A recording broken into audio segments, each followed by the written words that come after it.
আমি মর্গে চলে যাই। সেখানে যাওয়ার পর যখন আমার সামনে একটা কাপড় সরানো হয়, তখন আমি স্পষ্ট দেখতে পাই এটা সাবার লাশ। কিন্তু সবচেয়ে কষ্টকর বিষয় হলো লাশের মাথা ছিল না।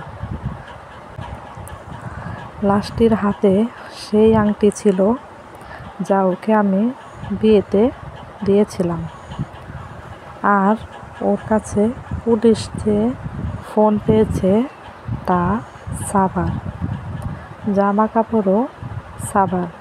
এর মানে সাবা কি আর আমাদের মাঝে নেই? আমি নিজের চোখকে বিশ্বাস করতে পারতেছি না। আমি আর নিজেকে ধরে রাখতে পারলাম না। চেঁচিয়ে কাঁদতে শুরু করলাম। এ কি করে হয়ে গেল? যাকে আমি ভালোবাসি সেই কি আমার থেকে দূরে সরে যায়? ও সাবা, সাবা, উঠো না, আমি যে আর পারতেছি না। মুবাশির, থাম। ফারহান, ফারহান, তুই জানিস আমি ওকে কত ভালোবাসি, কিন্তু ও চলে গেল কি করে?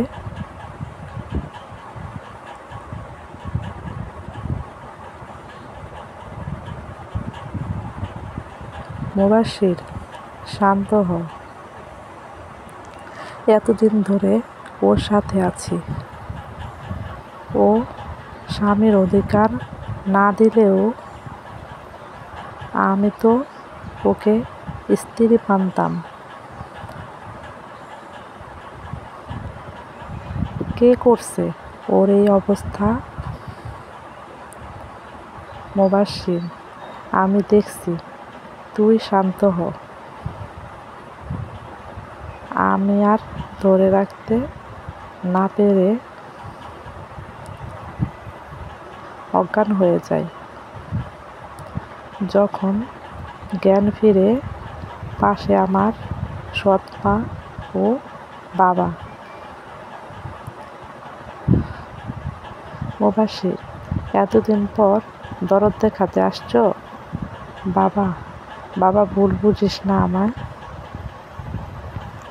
মুবাশির, তো পূজা করব?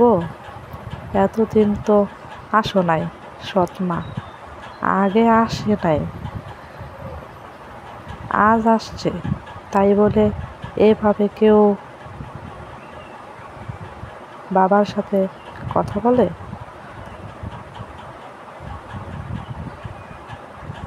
এই, তুই কথা বলবি না। তোর জন্য আমার বাবা এমন হয়েছে। যা, তুই বের হ। আর বাবা, তুমিও বের হও, যাও। আমার মাথা কাজ করতেছে না। এটা কিভাবে হলো? আয়ান তো আমার কাছে, তাহলে সাবাকে কে মারতে পারে? আমি পুলিশ স্টেশন গিয়ে জানতে পারলাম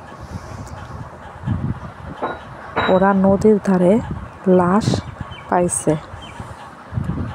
এক জেলে নাকি দেখে পুলিশে খবর দেয়। আমার বাসায় আর কেউ নেই এখন, খুব একা আমি। এতদিন তো এই বাসায় সাবা ছিল, আজ তো কেউ নেই। এখন আমি কিভাবে থাকবো? কে আপনি? আমাকে কেন আনছেন তুলে? আজ থেকে এখানেই থাকবে তুমি। না, আমি থাকবো না। যা বলছি না শুনলে তোমার পরিবার বিপদে পড়বে। সাবা, তুমি কি চাও না তোমার মা ভালো থাকুক, মানে আজ থেকে এটাই তোমার বাসা। যদি চালাকি করো তাহলে তোমার মা বিপদে পড়ে যাবে। না, প্লিজ আমার মাকে কিছু করবেন না। করব না, ঠিক আছে। যদি আমার পরিবারের সাথে আমার গার্লফ্রেন্ড হয়ে থাকতে হবে। কি? হ্যাঁ, আর কিছুদিন পর আমি তোমায় বিয়ে করব। কি? হ্যাঁ, কিন্তু আমি তো বিবাহিত। No problem. এখন চলো আমার সাথে। কোথায় যাব? আমার বাসায়। আচ্ছা। হাই মা। কী রে, কই ছিলি? মা, তুমি বউ চাইছিলা না? এই দেখো, পরী নিয়ে এসেছি। সাবাকে সামনে বের করলো। ও মা, এ তো মেয়ে না রে, সত্যিই পরী। ওই ঝিলমিল, আবরার, তোরা কই? দেখ দেখ, এদিকে আয়। হ্যাঁ মা, এই দেখ তোদের ভাই ভাবি নিয়ে আসছে রে। কই মা? এই দেখ, পুরো বাড়িতে যেন খুশির রোল পড়ে গেল, কিন্তু সাবার যেন কিছু ভালো লাগছে না। সবাই যেন সাবাকে পেয়ে আকাশের চাঁদ পেয়ে গেছে। কিরে বাপজান, এতদিন বিয়ে বিয়ে করলাম, আজ পরী নিয়ে এসে পড়লি?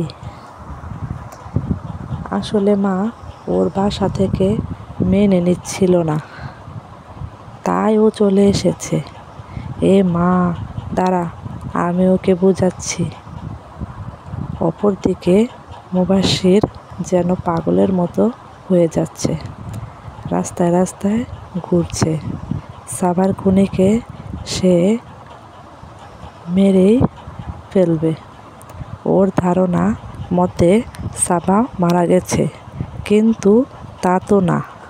মুবাশির পুলিশের থেকে খোঁজ নিয়ে সেই জেলের কাছে যায়, সেখানে গিয়ে জানতে পারে তার লাশ নাকি পড়েছিল রাতের দিকে। এরপর সে ফরেনসিক ডিপার্টমেন্টে যায়। সেখানে জিজ্ঞাসাবাদ করে জানতে পারে লাশ নাকি 7 দিন পুরনো, কিন্তু আমার সাবা তো পালিয়েছে 6 দিন হলো। মুবাশির এর কিছুটা খটকা লাগে। সে রাস্তায় বের হয়। হাঁটতে হাঁটতে বাড়ি যাবে, হঠাৎ তার সামনে থাকা একটা গাড়িতে সে দেখতে পায় সাবা বসে আছে। সাবাকে দেখে মুবাশির যেন আরও উত্তেজিত হয়ে গেল। সে দৌড় দিল, খুব দ্রুত যাচ্ছে। যতই কাছে যাচ্ছে তার মন আর মানছে না। সে গাড়ির খুব কাছে চলে গেল এবং সে গাড়ির দরজা খুলল এবং গল্পটি চলবে।